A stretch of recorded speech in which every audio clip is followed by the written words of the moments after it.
Assalamualaikum warahmatullahi wabarakatuh. Perkenalkan, nama saya Muhammad Ferdiansyah Sugian, NIM 1804054140. Saya mahasiswa program studi Teknik Kimia Universitas Sumatera Utara. Saya di sini akan membawakan suatu topik, yaitu refinery unit 5 Pertamina Balikpapan dengan dosen pembimbing Profesor Dr. Insinyur Indrenita Manurung MT. Selanjutnya masuk ke pendahuluan. Refinery Unit 5 Balikpapan merupakan salah satu unit bisnis Direktorat Pengolahan Pertamina yang produknya disalurkan ke kawasan Indonesia bagian timur yang merupakan 2/3 dari NKRI, dan beberapa produk disalurkan ke Indonesia bagian barat dan diekspor. Sejak pertama kali dibangun, RU5 telah mengalami beberapa kali perbaikan guna meningkatkan margin dan kapasitas produksi. Produk-produk yang sesuai dengan Service Level Agreement yaitu meliputi bahan bakar minyak, premium, kerosin, solar, pertadex, dan pertamax.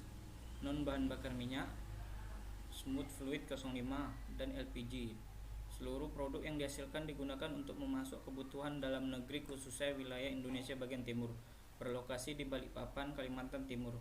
RU5 telah beroperasi sejak 1922 dan saat ini memasok hingga 26% total kebutuhan BBM di seluruh Indonesia. Lokasi RU5 sangat strategis untuk memasok kebutuhan bahan bakar minyak di kawasan Indonesia Timur dan didukung oleh jaringan distribusi yang baik, mencakup pipa distribusi, kapal tanker, serta moda transportasi darat. Sejarah Refinery Unit 5 Balikpapan. Cikal bakal pendirian Pertamina RU5 Balikpapan adalah peristiwa pengeboran minyak untuk pertama kalinya di Balikpapan oleh pemerintah Hindia Belanda pada 10 Februari 1897.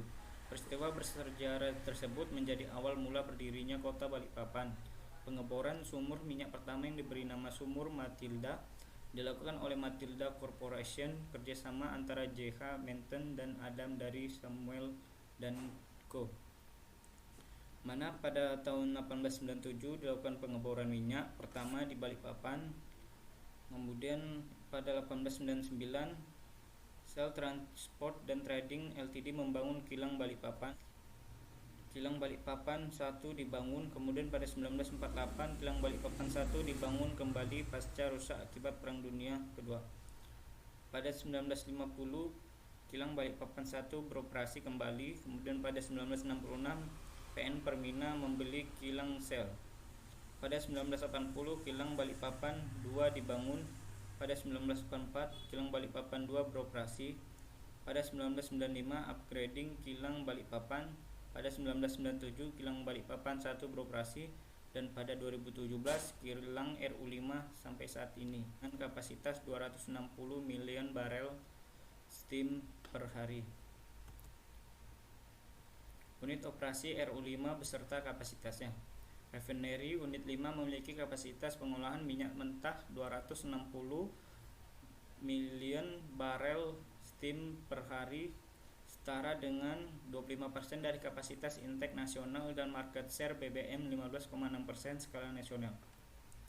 Kapasitas kilang RU5 ditargetkan untuk dikembangkan menjadi 360 million barel steam per day melalui program RDMP yang mentransformasi kilang Pertamina dalam 4 aspek, yaitu crude flexibility, profitability, security, product quality. Hasilnya RU5 tak hanya berhasil mencapai target kuantitas produksi, namun juga dari segi kualitas. Dapat dilihat dari fasilitasnya, yaitu crude distillation 2 unit dengan kapasitas 260 million barrel steam per day. Kemudian high vacuum unit 2 unit dengan kapasitas 106 million barrel steam per day. Kemudian hydrocracking unit 2 unit 255 million barrel steam per day. Kemudian NHT naphtha hydrotreating unit 1 unit 20 million barrel steam per day. Kemudian ada platforming, wax plant, LPG plant, hydrogen plant, dan nitrogen plant.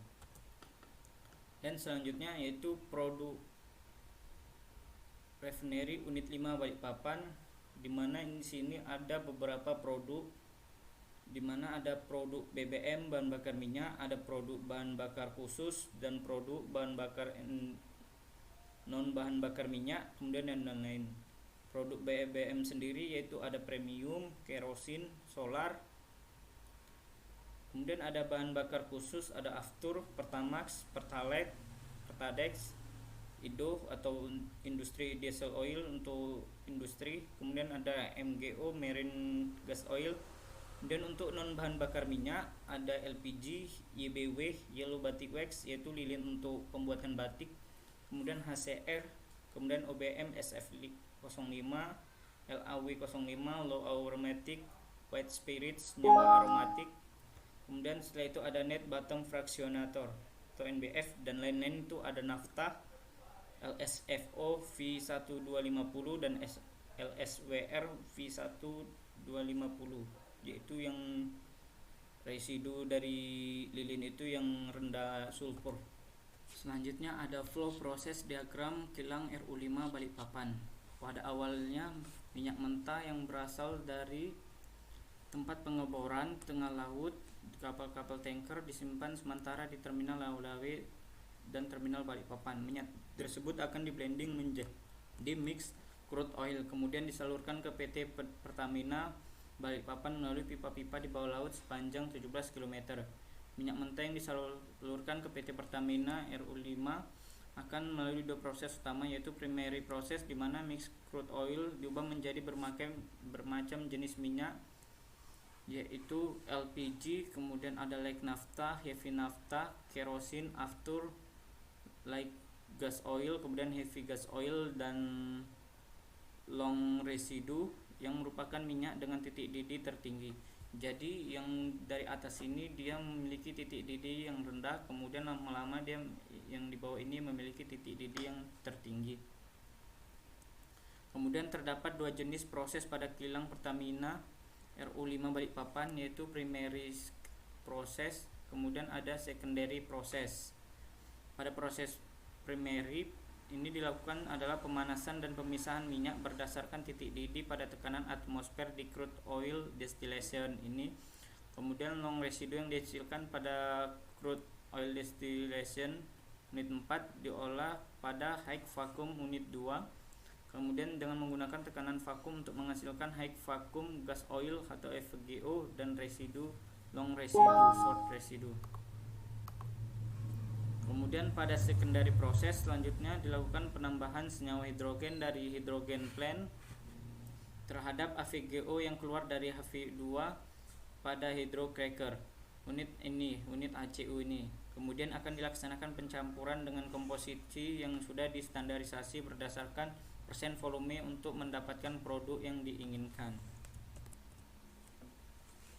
Pada proses produksi terdapat beberapa proses pengolahan minyak bumi. Yang pertama yaitu distilasi, kemudian ada cracking, ada reforming, alkilasi, polimerisasi, dan treating. Pada kilang Balikpapan 1 yaitu terdapat yaitu crude oil minyak mentah dimasukkan ke dalam crude distillation unit 5. Plant ini berfungsi untuk memisahkan minyak mentah berdasarkan titik didihnya. Pada tekanan 1 atm, unit ini berkapasitas 60 million barrel steam per day. Crude utama yang diproses adalah minyak mentah parafinik karena CDU5 ini didesain untuk memproduksi umpan untuk wax plant dan paraffinic oil distillation. Namun sejak wax plant terbakar pada tahun 2006, produksinya turun. Produk lain dari ini yaitu LPG, light naphtha, heavy naphtha, kerosin, aftur, light gas oil, kemudian heavy gas oil, dan long residue. Kemudian masuk ke yaitu high vacuum unit 3 dengan kapasitas 25 million barrel steam per day. Plant ini berfungsi untuk mengolah long residue dari CDU5 ini dengan proses distilasi vakum. Pada kondisi vakum, titik didih umpan akan tercapai pada temperatur lebih rendah. Ini dilakukan karena titik didih dari long residue sangatlah tinggi. Selain itu, ketika temperatur sangat tinggi, rentan terjadi cracking yang menimbulkan gas dan coke yang mengonsumsi banyak energi. Produk yang menimbulkan dihasilkan oleh HVO antara lain light vacuum gas oil sebagai komponen pencampuran solar, vacuum gas oil untuk bahan mentah di unit hydrocracking masuk ke kilang 2, di mana CDU 4 digunakan untuk memisahkan fraksi-fraksi dalam minyak bumi berdasarkan titik didih pada tekanan atmosferik.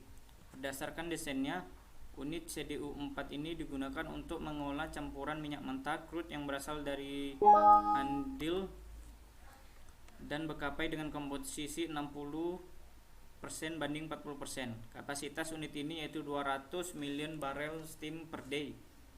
Dengan adanya keterbatasan pasokan crude oil, maka saat ini CDU 4 juga mengolah crude dari lapangan minyak lainnya, baik dari luar negeri maupun dari dalam negeri. Pada kilang 2, long residue dimasukkan kembali ke high vacuum unit 2. Umpan yang masuk ke high vacuum unit ini terdiri dari 81,5% long residue yang berasal dari CDU 4 ini plan 1, kemudian 18,5% dari CDU 5. Kemudian ada hydrocracking unit. Ini adalah untuk memaksimalkan produk solar dari HVGO. Untuk mengolah fraksi berat dari HVGO menjadi produk yang lebih bernilai ekonomis. Prosesnya adalah katalitik dan mengonsumsi hidrogen ketika mengonversi konstituen dari crude yang berasal dari molekul tinggi menjadi produk yang lebih berharga, seperti nafta, kerosin, solar. Kemudian ada hydrogen plant adalah untuk menggunakan reformasi steam untuk menghasilkan hidrogen yang akan digunakan pada proses hydrocracking di bawah ini tadi. Kemudian di unit ini pada kilang refinery unit 5 Balikpapan ini menghasilkan beberapa produk yang dihasilkan. Yang pertama itu ada bahan bakar minyak berupa premium, pertamax, kerosin, solar. Kemudian ada IDO yaitu industri diesel solar. Kemudian ada IVO yaitu industri fuel oil. Kemudian ada bahan bakar khusus yaitu Pertamax,